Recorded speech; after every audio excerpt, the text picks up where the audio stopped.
مساء كل انت نري ورهي جرو تكو انت شمر يا بوتند نشمر باد التفوق يا بوتند نشمر باد التفوق مساء كل انت نري ورهي جرو تكو انت شمر يا بوتند نشمر باد.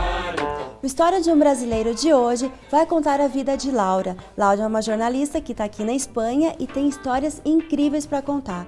Imagina que ela já esteve no deserto do Saara e num acampamento de refugiados. Bom, Laura, tudo bem? Conta pra gente o que você foi fazer na última colônia africana e ainda no acampamento de refugiados. Oi, Rafa, tudo bem? Fiz parte de um projeto maior que era escrever um livro sobre o Saara Ocidental, um livro de textos e fotografias. Esse livro surgiu como projeto de fim de curso lá no Brasil, eu estava me formando em jornalismo, e a gente resolveu escrever, eu e minha amiga Giovana Suzin, que não está aqui, está ainda lá no Brasil, a gente resolveu contar a história dessa última colônia africana, que é um conflito esquecido, ninguém sabe que ele acontece no Brasil, ninguém nem imagina o que essas pessoas passam lá, então a gente falou, vamos para lá. Ficamos 2 meses entre todas as regiões que estão envolvidas no conflito, e foi uma experiência incrível para mim. Que Laura é um projeto bastante ousado, né? Sair do Brasil e ir para a África, fazer tudo isso e você sozinhas, assim. Então foi bem complicado, por isso que exigiu um planejamento muito grande antes de ir. Então a gente ficou quase 1 ano trabalhando na investigação, fazendo os contatos necessários, juntando dinheiro, porque era uma viagem cara, longa e tudo mais, medindo todos os riscos que a gente ia ter ao longo da nossa viagem. Então eu acho que toda essa preparação anterior à viagem foi muito importante para que tudo desse certo lá no terreno, né? Quais as dificuldades que vocês encontraram lá? Porque é outro idioma, outra cultura. A nossa sorte foi que, como o Saara Ocidental era uma colônia espanhola, muitas das pessoas falavam em espanhol. Outras, por causa da ocupação do Marrocos, falavam também francês. Então a gente, em uma dessas 2 línguas, se comunicava. Quando a pessoa não tinha alfabetização e falava em Hassania, que é o dialeto dos sarauis, que é o povo que vive nessa região, a gente usava um tradutor, que era um jornalista amigo nosso, saraui, que falava inglês, traduzia do Hassania para o inglês. E lá tem muitos conflitos, assim, vocês não tiveram medo? Sim, tivemos bastante medo. Em algumas ocasiões especificamente, eu acho que quando você vai para um lugar, o medo é uma coisa boa, ele te protege, né?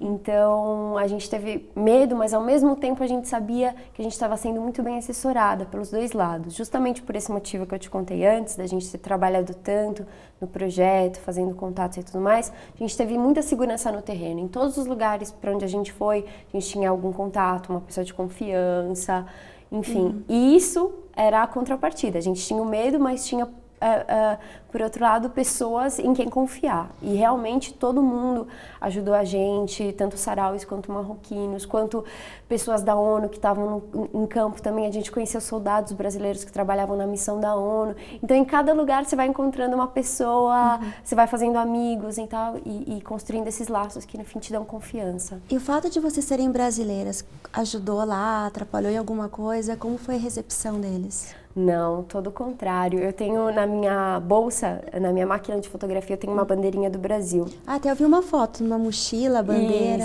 Isso, exatamente. Eu coloquei justamente antes de embarcar, porque eu pensei, eu sou brasileira, eu estou indo para uma região de conflito, eu preciso me identificar, né? Da onde eu venho. E realmente era impressionante, assim, você chegava num lugar que você nunca ia imaginar que alguém ia reconhecer a bandeira ou alguma coisa relacionada ao Brasil, e não, as pessoas falavam, não, Brasil, carnaval, sempre os mesmos estereótipos e tal, mas é uma coisa que abre as portas, de qualquer jeito. As pessoas têm uma simpatia enorme pro Brasil, pelo Brasil, e isso foi uma coisa que me deu muito orgulho. Falando, nossa, que bacana, aqui num lugar onde eu nunca pensei que eu fosse encontrar pessoas que conhecessem um pouco da minha cultura, por mais que seja nessas ideias que todo mundo tem, carnaval, futebol, nome dos jogadores, né? Mas, nossa, é incrível, é incrível. E, Laura, de tudo que você passou lá, de tudo que você viu, o que mais te marcou, assim, da cultura, da maneira deles de fazerem as coisas? Os sarauis são um povo incrível. Eles eram nômades, agora já estão mais sedentarizados, mas eles eram nômades. E essa cultura guarda muitas coisas bonitas, né? A relação deles com o espaço, com o tempo. Enfim, é uma outra maneira de ver a vida, que muitas vezes a gente não entende, né? E é um povo que está resistindo. Há 34 anos eles estão vivendo essa situação de conflito, não é nem paz nem guerra, né? Que é a ideia do nosso livro. Mas eles conseguem manter a força e a resistência. E tem algumas coisas, alguns traços da cultura deles que expressam bastante bem isso que eles estão vivendo. Uma delas é a cerimônia do chá. Os sarauis tomam sempre o chá de 3 em 3 copos. Eles dizem que o primeiro é amargo como a vida, o segundo é doce como amor e o terceiro é suave como a morte. É muito bonito. Mas isso todos os dias eles fazem? Todo tempo. Todo dia, todo tempo. 3 copinhos para tomar o chá. Exatamente. E além disso a gente aprendeu muitas outras coisas com ele. E é bom esse chá? Uma delícia. Uma delícia.